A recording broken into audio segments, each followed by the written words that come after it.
Coucou, j'espère que tu vas bien. Aujourd'hui, on se retrouve pour une nouvelle vidéo qui va traiter plus par rapport aux émotions. On te dit partout que tu dois savoir gérer tes émotions, que tu dois lâcher prise, que tu dois arrêter de stresser, mais personne en fait ne t'a appris comment faire. On te dit de gérer tes émotions, sauf que en tant que kinésiologue, qui a énormément travaillé avec des personnes qui faisaient des crises d'anxiété, des crises d'angoisse, qui avaient des émotions hyper intenses. Gérer ces émotions dans ce genre de situation, c'est presque impossible. Et je vais t'expliquer dans cette vidéo pourquoi c'est impossible et surtout comment faire pour remédier à ça. Dans un premier temps, j'aimerais te rappeler qu'une émotion, c'est quelque chose de passager. Émotion, en anglais, c'est emotion. Donc, motion, c'est le mouvement. Une émotion, c'est quelque chose qui est en mouvement. Une émotion n'est pas censée rester incrustée dans ta tête pendant des jours et des jours, parce que, en fait, quand tu fais ça, tu viens l'ancrer dans ton corps. Et c'est là qu'après, tu vas développer différents troubles, des troubles physiques, émotionnels, etc. Dans le sens où, en fait, une émotion va avoir une symbolique par rapport à ce qu'il y a derrière. C'est-à-dire que toute émotion a un message à délivrer. Si tu ne comprends pas ce message, l'émotion va se répéter encore et encore jusqu'à ce que tu le comprennes. Et plus tu vas chercher à venir contrôler, à venir essayer de gérer ton émotion, et plus celle-ci va s'amplifier. Et c'est pour ça que des fois, tu peux avoir des réactions disproportionnées pour quelque chose qui n'en avait pas forcément lieu d'être. Et là, ça va être tout l'intérêt de justement venir comprendre tes émotions avant de les gérer. Parce que toute émotion, en fait, a un message à délivrer. Et tant que tu ne comprendras pas ce message-là, bah, l'émotion, elle continuera d'être aussi intense.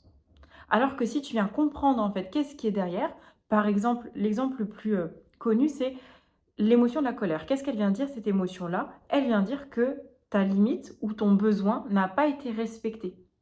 Et quand tu vas prendre conscience que ce besoin-là, bah, tu peux aussi te l'apporter, et ben en fait là, ton émotion elle va changer parce que tu vas arrêter d'attendre des autres ce que toi tu peux te donner.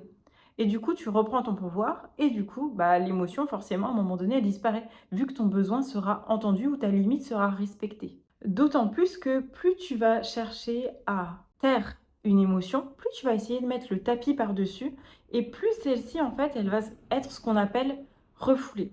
Et quand les émotions deviennent refoulées, elles deviennent encore un peu plus profondes. C'est un petit peu comme si elles creusaient un peu plus la blessure qu'elles avaient déjà construite par le fait de ne pas les écouter. Et ça vient encore une fois amplifier. En fait, c'est une sorte de cercle vicieux qui, au final, bah, ne s'arrête pas. Et du coup, toi, ça te prend dans un engrenage à avoir des émotions toujours aussi intenses. Et du coup, c'est quelque chose qui peut te faire peur de ressentir des émotions. Du coup, tu vas faire en sorte de ne pas ressentir des émotions, de les masquer. Et en fait, ça continue, ça continue, ça continue. Et au final, on finit à un moment donné par exploser. Et plus tu vas chercher à contrôler une émotion, plus elle va ressortir ailleurs, par de l'anxiété, par de la colère, de la fatigue, de l'irritabilité, etc., etc. C'est comme par exemple, souvent en séance, j'ai des mamans qui viennent parce que justement, à force d'être fatiguées, elles sont dans une irritabilité permanente et elles ont beaucoup moins de tolérance du coup avec leur enfant. Donc là, le but, c'est de venir en fait mettre en lumière l'émotion qui est présente, venir comprendre en fait pourquoi est-ce que cette émotion est là, pourquoi est-ce que à un moment donné, on a pu ressentir cette émotion et venir en fait apaiser à ce moment-là. Comme j'ai dit précédemment, une émotion, elle vient te délivrer un message.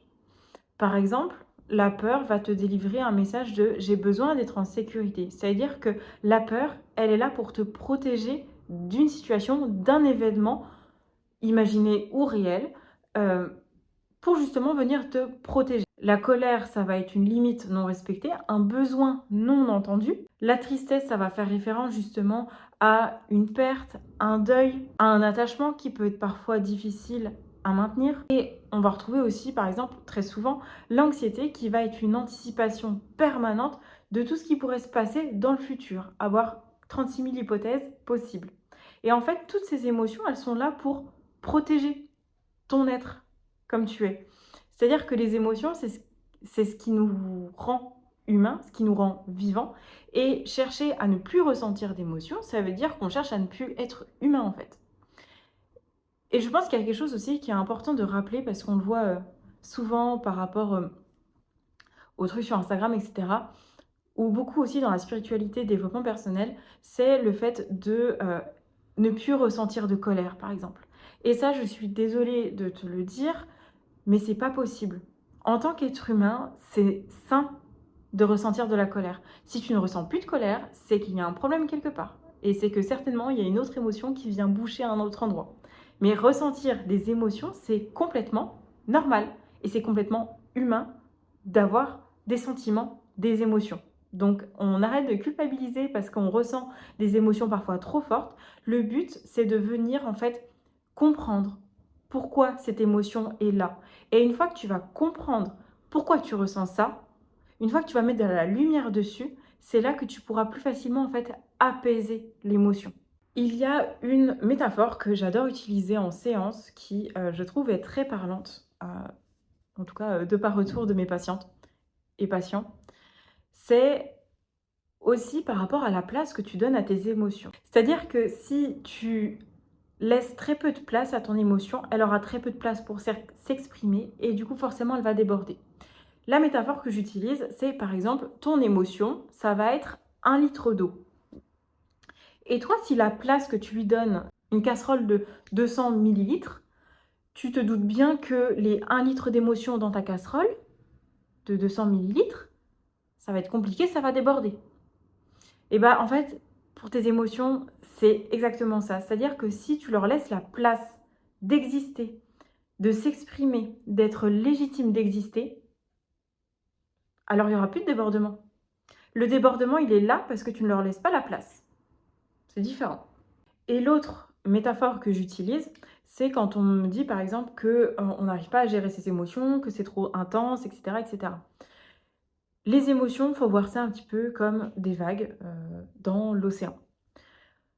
Quand tu vois une grosse vague arriver vers toi, est-ce que tu vas l'attendre de pleine face?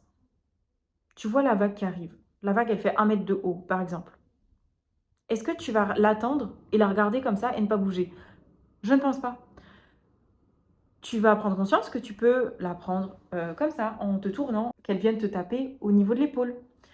Tu peux, ou alors tourner le dos. En fait, ton émotion, c'est ta vague. Et forcément, si tu te prends la vague en pleine face, oui, ça va faire mal, oui, ça va te déstabiliser, et oui, tu auras l'impression de ne pas savoir gérer tes émotions. Et quand on parle de gérer ses émotions, c'est justement ça. Ça va être capable, en fait, toi, de te repositionner par rapport à ton émotion et arrêter de te la prendre en pleine face. Parce que c'est ça qui te fait mal. C'est ça qui te rend impuissante par rapport à tes émotions, par rapport à tes ressentis. Donc, ce qui est vraiment important de comprendre, c'est que en soi, c'est pas l'émotion qui est mauvaise. Parce que l'émotion, elle est là, c'est normal. Ce qui est mauvais, en fait, c'est ta manière de gérer ce qui vient à toi. Ta manière de recevoir l'émotion. C'est ça qui te porte préjudice dans tes émotions, dans la gestion émotionnelle. Avant de passer à l'exercice qui va te permettre de mieux comprendre tes émotions, je t'invite à t'abonner sur ma page Instagram, donc Chat Féminine Coach, que je vais mettre juste ici. Sur cette page, j'accompagne vraiment les femmes à apprendre à aimer sans s'abîmer, à se libérer de leurs schémas répétitifs, à mieux gérer leurs émotions, à se replacer au centre de leur vie pour justement activer ce qu'on appelle leur énergie féminine.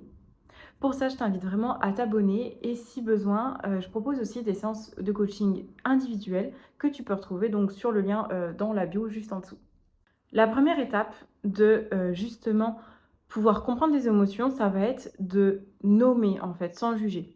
Est-ce que tu ressens de la colère, de la tristesse, de la peur, de la joie, du dégoût, etc. Ensuite, tu vas pouvoir affiner un petit peu plus et pour ça, je t'invite à aller sur Google, à regarder la roue des émotions et en fait, tu vas comme ça pouvoir décliner, par exemple, dans la colère, est-ce que je me sens agacée, frustrée, irritée, voilà, il y a plein d'autres émotions et c'est très souvent pour ça, en fait, qu'on ne connaît pas nos émotions parce qu'on ne sait pas mettre le mot le plus juste dessus. Une fois que tu as identifié l'émotion, tu vas pouvoir dire ou écrire: «Je ressens telle émotion». C'est aussi très important d'arrêter de s'identifier à l'émotion et de dire: «Je suis en colère». Là, ça veut dire qu'en fait, tout ton être entier est en colère. Non. C'est important en fait de dissocier l'émotion de toi. C'est-à-dire que l'émotion, c'est quelque chose, comme j'ai dit, qui te traverse. Donc c'est pas quelque chose à laquelle tu dois t'identifier. Et le simple fait de dire: «Je ressens telle émotion», ça va mettre une certaine distance aussi avec ce que tu ressens. Ensuite, ça va être de venir identifier le facteur déclencheur. En fait, quelle, situation, quelle, expérience a fait que tu ressens que ça a fait ressortir cette émotion-là? Ça peut être aussi, par rapport à une limite qui a pas été entendue. Par exemple, si tu as ressenti de la peur, ça peut être, parce qu'il y a eu un stimuli extérieur, d'un bruit inconnu que tu n'as pas su, identifier, du coup ça a créé de la peur. Et ensuite, ça va être de venir identifier le besoin qui est derrière. Est-ce que j'ai besoin d'être entendu, d'être reconnu, d'être validé? Est-ce que j'ai besoin de me sentir aimé, d'être écouté, et cetera, et cetera? Et la dernière étape par rapport à ça, ça va être de venir trouver en fait comment est-ce que toi tu peux répondre à ce besoin-là. En arrêtant en fait de chercher à l'extérieur, d'arrêter d'attendre que quelqu'un vienne répondre à ton besoin et que ce soit toi en fait qui réponde à ça. Et quand tu vas faire ça, tu vas te rendre compte que en fait tes émotions, elles vont s'apaiser. Tu auras plus de stabilité émotionnelle. Tu vas prendre davantage confiance en toi et tu vas être capable en fait de prendre des meilleures décisions pour toi, pour ta vie et pour tes objectifs. Je tiens à rappeler, encore une fois, que tu ne cherches pas à contrôler ce que tu ressens. Tu cherches simplement à apprendre à t'écouter, à écouter ce que tu ressens. Et c'est ça véritablement la clé par rapport aux émotions, ça va être de venir les mettre en lumière. Notre cerveau, il est préparé à ce qu'on ait peur de ce qu'on ne connaît pas. C'est par exemple sortir de sa zone de confort. Ça va forcément te faire peur de faire des choses dont tu n'avais pas l'habitude, c'est-à-dire de mettre des mots sur des émotions. C'est quelque chose qui peut être déstabilisant, mais c'est faisable, bien heureusement.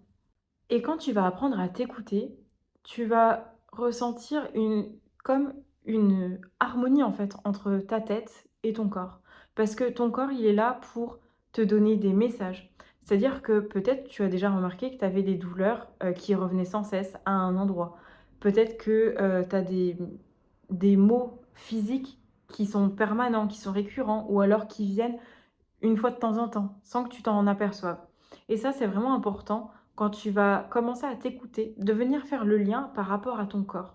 Parce que ton corps, il va t'exprimer ce que ta tête ne sait pas encore. Cette vidéo touche à sa fin, j'espère qu'elle t'aura permis de comprendre beaucoup de choses et qu'elle va te permettre d'apaiser justement ces émotions qui peuvent être parfois intenses. N'hésite pas à t'abonner donc sur ma chaîne YouTube sur ma chaîne, sur mon compte Instagram pour justement avoir un peu plus, de vidéos parce que là-bas je poste, tous les jours en fait. Donc voilà. Sur ce, on se dit à la semaine prochaine pour une nouvelle vidéo.